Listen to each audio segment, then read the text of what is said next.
At 5 years old, I saw them changing my baby sister. I saw her vagina.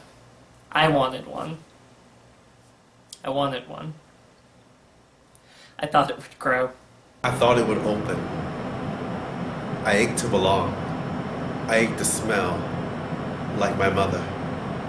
Her sweet aroma lived in my hair, on my hands, in my skin.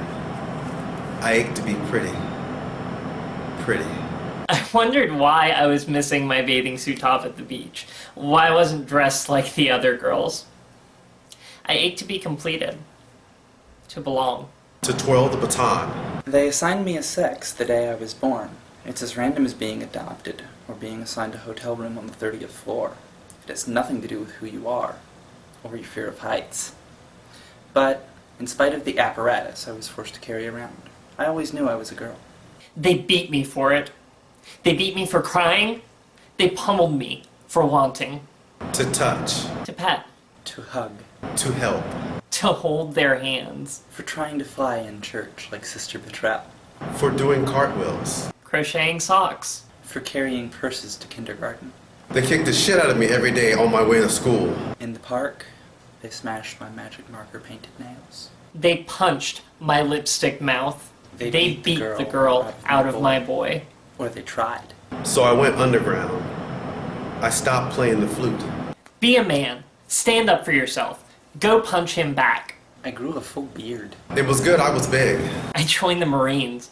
Suck it up and drive on. I became duller. Jaded. Sometimes cruel. Butch it. Butch it. Butch it up. Always clenched, inaccurate, incomplete. I ran away from home. From school. From boot camp.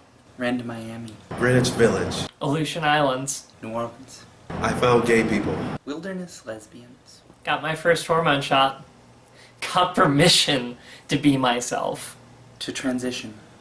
To travel. To immigrate.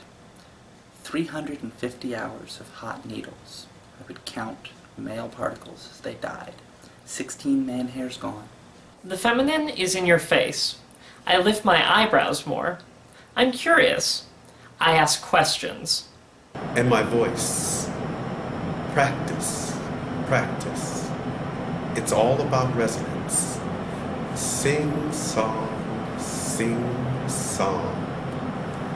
Men are monotone and flat. Southern accents are really excellent. Jewish accents really help. Hello, my friend. And my vagina is so much friendlier. I cherish it. It brings me joy. The orgasms come in waves before they were jerky. I'm your girl next door. My lieutenant colonel father paid for it. My vagina. My mother was worried what people would think of her, that she made this happen. Until one day we went to church and everyone said, "You have a beautiful daughter." I got to be soft. I'm allowed to listen. I'm allowed to touch. I'm able to receive. To be in the present tense. People are so much nicer to me now. I can wake up in the morning, put my hair in a ponytail. A wrong was righted.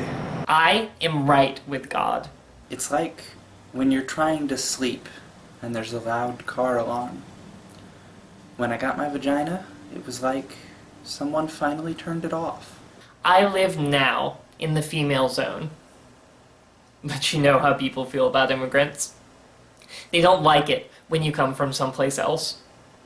They don't like when you mix. They killed my girlfriend. They beat her insanely as she slept. With a baseball bat, they beat this girl out of her head. They didn't want her dating a foreigner, even though she was pretty and she listened and was kind. They didn't want her falling in love with ambiguity. They were afraid she'd get lost. They were that terrified of love.